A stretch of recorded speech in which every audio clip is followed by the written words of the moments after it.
Yeah, but what is Israel's real goal in Lebanon? Is it territorial gains? Is it strategic, strategic control? Is it, some people say they, creating a security corridor? Is it control over Lebanon?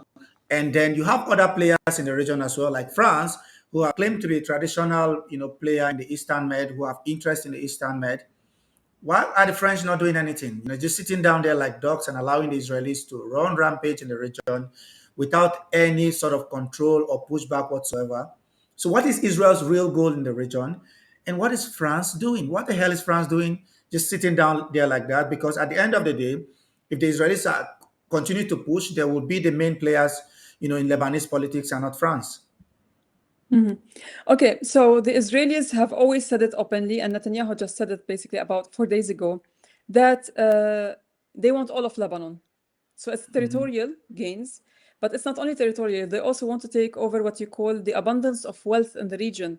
The region is sitting on what you call one of the largest Gas. natural gas fields in offshore. And the offshore, basically, what you call coast of Lebanon, it's shallow waters. It's not that deep. So it doesn't take that much time to drill, and it doesn't give you problems or any hiccups when it comes to drilling. So it costs less to extract basically gas from there. Same thing goes for Syria, same thing goes for Palestine. So the Israelis want to control the whole coastline of the Eastern Mediterranean region for the abundance of wealth over there, for the geostrategic position of it. I mean, like, think about it from a financial perspective, because every single war out there is not only basically just to show off, it's to take over resources and Resources. for money. Money and control. Who controls the trade routes and the energy routes controls the decision-making process across basically the globe. So the trade corridor from India all the way to Europe passes through the Eastern Mediterranean. Again, that's Syria, Lebanon, Palestine, and Egypt. Anything, I'm not going to say basically Israel, because I don't believe that the Israeli entity is a real land. It's a fictional state. Until it has fixed borders, it's not considered a state under international law. So looking at the situation, the Silk Route passes from there. The energy pipelines, which is the American, what you call project that extends from the GCC through Eastern Mediterranean to Cyprus and Greece, passes through the Eastern Mediterranean. Same thing for what you call the Russian pipelines that goes from east to west. And all of those intertwine in our region. So whoever controls that region controls anything that goes back and forth and will make a killing.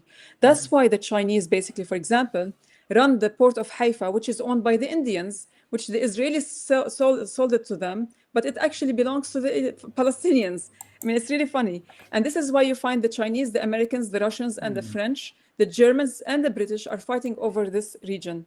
Now, why is France basically trying to get a foothold over here? It used to be the mandate power over Syria and Lebanon. It considers them historically a Francophone country that belongs to it. When the Russians and the Americans are fighting over this region, it needs a piece of the pie, because it lost certain interests in Africa. If you remember what happened in Congo, Senegal, among other places, I mean, the French extension got what you call clippings of its wings by the Africans, by the Russians who were moving the Africans at one point. And I'm not saying a certain nationality, because it's multiple nations, including the Sahel state and North Africa as well. So when you look at the whole matter, the French are looking for substitutes for their energy needs, and substitute in terms of what you call securing their trade routes from the east to west. So the best thing is to control ports in the Eastern Mediterranean. What did they do? They recently acquired 2 ports in Lebanon, one in Beirut and one in Tripoli. You have a French company, CGM, which is owned by a French Lebanese guy who now runs the port of Beirut, and it runs the port of Tripoli in Lebanon.